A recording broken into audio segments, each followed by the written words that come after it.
Mr Speaker. John O'Naylor. Tēnā koe e te mana whakawā. Tēnā koe. Tēnā koutou ki toku hoa o ngā whare paramata. Mr Speaker, it's a great pleasure to be able to get up and make a contribution on this bill. Mr Speaker, I've always had a little bit of a fascination with oaths and declarations. As a mayor, I used to oversee a lot of people taking their oaths of affirmation or otherwise during citizenship ceremonies, and was always, in fact, even going back to being a social worker and having to go into court and give evidence and having to swear on the Bible. And it's the good book has been mentioned by my colleague Peta Paraoni already, and the thing that's always fascinated me actually about oaths and declarations is that the very Bible that people swear on often, in the book of James 5 verse 12, says, above all, my brothers and sisters, do not swear by heaven or earth. That's right. Or by anything else. That's Just right. let your yes be yes and your no be no. So ironically, actually, even swearing on the Bible is kind of counter to what it says in the Bible, but that's okay. Just by the by, a little bit of a sidetrack.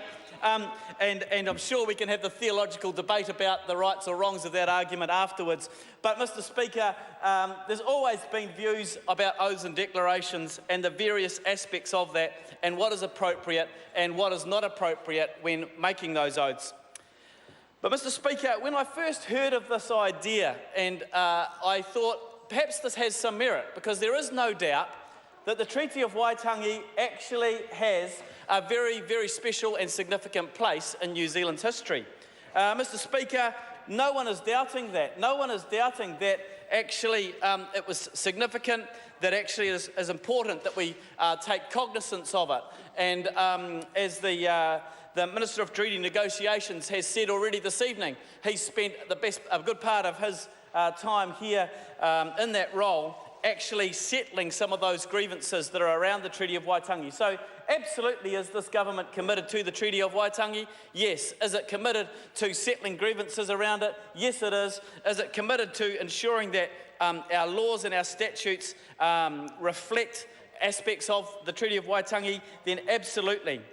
But, Mr Speaker, where I started to come unravelled in my thinking, as some of these people would think I was coming unravelled in my thinking about this, but where it was that I actually started to have some doubts about this was the idea and the notion that people would have an ability to make an oath in accordance with the principles of the Treaty of Waitangi.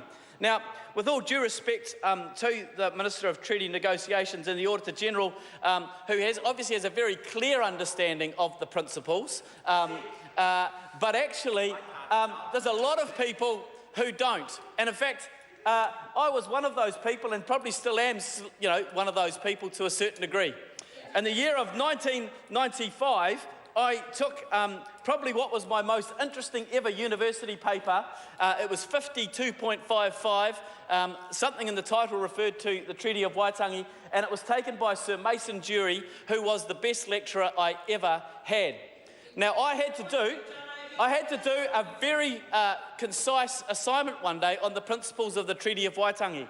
Now, the difficulty I had was choosing what principles to do. Now, because it was only concise, I elected to use the three that were highlighted in the Royal Commission on Social Policy of 1988, which were, and these are the ones that are often commonly accepted by people: partnership, protection, and participation. So I focused my essay on those three.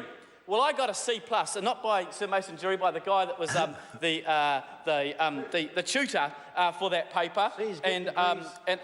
But anyway, so I got a C+. Thankfully, I made up for it at the end of the year because I got an A-, but I got marked down because I only picked on those three principles. Mr Speaker, the issue I have with this bill is not the importance of the Treaty of Waitangi in our society. It is important, but it is the vagaries and the lack of understanding by the general populace on what is meant by the principles. Mr Speaker, there have been some good arguments put forward as to why this isn't necessary. Mr Speaker, I support those arguments and believe that going forward we do not need to incorporate this. We need to have oaths and affirmations and declarations that are easily understood. They are black and white. They have no level of ambiguity. And so for those reasons, Mr Speaker, I and this side of the House will be voting against this bill. I call Lawson Wall.